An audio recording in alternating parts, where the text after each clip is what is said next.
Assalamualaikum warahmatullahi wabarakatuh. Kami dari kelompok 3 akan membahas tentang tanggapan terhadap kasus di kelas pada mata kuliah pemahaman tentang peserta didik dan pembelajarannya. Pembahasan tentang tanggapan terhadap kasus di kelas akan dibahas oleh kelompok kami, yaitu Friska Hanatami, Khalifah Nur Latifah, Marah Hakim Siregar, Yolita Sofiatun Nufus, dan saya sendiri Zahrani Iklima Maligana. Kasus pertama yaitu bayangkan jika Anda adalah seorang guru matematika di kelas 7. Saat ini Anda hendak menyampaikan materi mengenai matematika sosial, yakni mencari nilai rata-rata atau MEAN. Untuk memudahkan peserta didik dalam memahami pembelajaran, Anda mencoba untuk membuat urutan atau langkah-langkah yang perlu diikuti oleh peserta didik agar dapat mencari nilai rata-rata pada sebuah soal. Anda meminta kepada peserta didik untuk mengerjakan soal yang Anda berikan. Hasilnya, peserta didik mampu mengerjakan dengan benar, sesuai dengan langkah yang telah Anda siapkan. Beberapa saat kemudian, Anda meminta kepada peserta didik untuk mengulangi soal yang sama, tanpa melihat urutan pengerjaan soal, dan peserta didik mampu mengerjakannya dengan benar. Soal pertama pada kasus 1. Menurut Anda, apa yang membuat peserta didik mampu mengerjakan soal dengan baik pada percobaan kedua atau tanpa melihat urutan atau langkah pengerjaan soal? Menurut kelompok kami, yang membuat peserta didik mampu mengerjakan soal dengan baik pada percobaan kedua adalah yang pertama, pastinya guru itu memberikan penjelasan materi terlebih dahulu sebelum memberikan soal. Dan yang kedua, langkah-langkah yang diberikan guru sudah sangat jelas. Dan yang ketiga, peserta didik mampu memahami konsep dasar dari materi, yaitu mencari rata-rata atau MEAN dengan jelas. Dan yang ditekankan pada kasus 1 ini adalah guru memberikan pemahaman kepada siswa tentang langkah-langkah pengerjaan, di mana langkah-langkah ini bukan untuk dihafalkan, melainkan untuk dipahami. Selanjutnya pertanyaan kedua dari kasus 1 yaitu, sebagai seorang calon guru, dalam kegiatan belajar yang seperti apa metode di atas dapat diterapkan? Elaborasi jawaban Anda dengan menyertakan teori yang berkaitan. Menurut kelompok kami, metode yang dapat diterapkan pada pembelajaran tersebut adalah metode pembiasaan melalui latihan soal. Metode pembiasaan dengan melakukan kegiatan yang sama secara berulang-ulang akan memperkuat pemahaman peserta didik agar terbiasa, di mana dalam penerapannya, metode pembiasaan ini perlu pengawasan dan pantauan guru yang mengajar. Selanjutnya ada kasus 2. Rina adalah seorang guru di kelas 1 SD. Sebagian besar peserta didiknya belum bisa berhitung dengan lancar. Rina sedang memikirkan cara yang sesuai untuk membantu setiap peserta didik menyelesaikan tantangan belajarnya. Pertanyaan pertama, menurut Anda, apa yang dapat Rina lakukan untuk membantu peserta didiknya sesuai dengan tahapan perkembangan usia? Jawaban menurut kelompok kami, pada usia 7 tahun, menurut teori Piaget, anak berada di tahap praoperasional. Selama periode tersebut, anak berpikir pada tingkat simbolik, tapi belum menggunakan operasi kognitif. Oleh karena itu, anak tidak bisa menggunakan logika atau mengubah, menggabungkan, atau memisahkan ide atau pikiran. Rina bisa menciptakan pembelajaran dengan menerapkan logika pada benda konkret untuk menstimulus kemampuan berpikir peserta didik. Benda konkret yang bisa kita temui dalam kehidupan sehari-hari yang berkaitan dengan kegiatan hitung-menghitung seperti stik hitung, congklak, dan lain sebagainya. Selanjutnya, pertanyaan nomor 2. Mengapa Anda menyarankan hal tersebut? Elaborasi jawaban Anda dengan menyertakan teori yang berkaitan. Alasan mengapa kami menyarankan hal ini, yaitu kegiatan pembelajaran yang kami sarankan sangat erat kaitannya dengan teori belajar konstruktivisme, di mana siswa akan menggunakan fisiknya berupa alat indera untuk menangkap atau menyerap stimulus, kemudian menggunakan syaraf otak untuk mengolah informasi yang sudah diterima.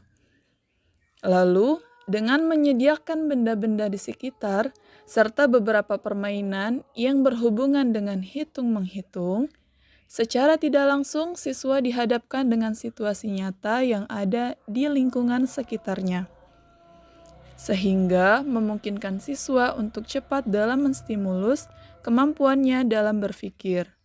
Lalu terciptalah pengalaman belajar yang menyenangkan dan bisa digunakan untuk memecahkan masalah yang dihadapinya. Kasus ketiga. Made adalah seorang guru yang mengajar di salah satu sekolah negeri wilayah Bali. Ia mengampu mata pelajaran bahasa Indonesia. Ia hendak mengajarkan materi teks deskripsi pada peserta didiknya. Pada buku cetak yang menjadi panduannya saat mengajar, terdapat beberapa contoh teks deskripsi menceritakan tentang bangunan-bangunan pencakar langit yang ada di ibu kota. Dengan memperhatikan latar belakang setiap peserta didiknya, Made pun mencoba untuk memberikan contoh berbeda. Ia memberikan contoh teks deskripsi tentang pantai dan makanan khas Bali. Pertanyaan pertama. Menurut Anda, apakah pertimbangan dan keputusan Made sudah sesuai? Mengapa demikian? Jawaban kelompok kami adalah apa yang dilakukan Made sudah tepat, karena dengan mengetahui latar belakang peserta didik yang berbeda, yaitu peserta didik ini berasal dari Bali dan tidak tinggal di ibu kota Jakarta, sehingga teks deskripsi dapat dibuat sesuai dengan apa yang peserta didik ketahui. Teks deskripsi itu memberikan detail tentang sesuatu hal baik berupa benda mati dan makhluk hidup. Dengan mengetahui apa yang diceritakan, siswa mampu memahami apa isi dari teks deskripsi. Sehingga untuk membuat teks deskripsi sendiri, siswa bisa mengaplikasikannya. Pertanyaan kedua. Prinsip apa yang Made gunakan dalam kasus tersebut? Elaborasi jawaban Anda dengan menyertakan teori yang berkaitan. Menurut kelompok kami, prinsip pembelajaran yang digunakan oleh Made adalah menerapkan prinsip pembelajaran yang relevan. Pembelajaran relevan yang dimaksud adalah sebuah pembelajaran yang dirancang sesuai konteks, lingkungan, budaya peserta didik, serta melibatkan orang tua dan komunitas sebagai mitra. Pembelajaran yang relevan ini sesuai karena Made mengganti materi yang tadinya menceritakan tentang bangunan di ibu kota dengan menggantinya menjadi materi tentang pantai dan makanan khas Bali. Teori yang berhubungan dengan prinsip ini adalah teori konstruktivisme yang dikemukakan oleh Vygotsky, yaitu pembentukan pengetahuan yang terjadi pada manusia berasal dari pengalaman-pengalaman yang sudah terjadi. Nah, teori ini juga berkaitan dengan pembelajaran yang relevan karena siswa mendapatkan materi teks deskripsi tentang makanan khas Bali dan pantai di Bali, sehingga saat mempelajarinya itu siswa itu mengetahui apa saja isi yang terdapat dalam teks deskripsi, sehingga siswa itu bisa membuat teks deskripsi itu sendiri saat ditugaskan oleh gurunya, karena siswa sudah mengetahui dengan jelas detail yang ada pada teks deskripsi itu.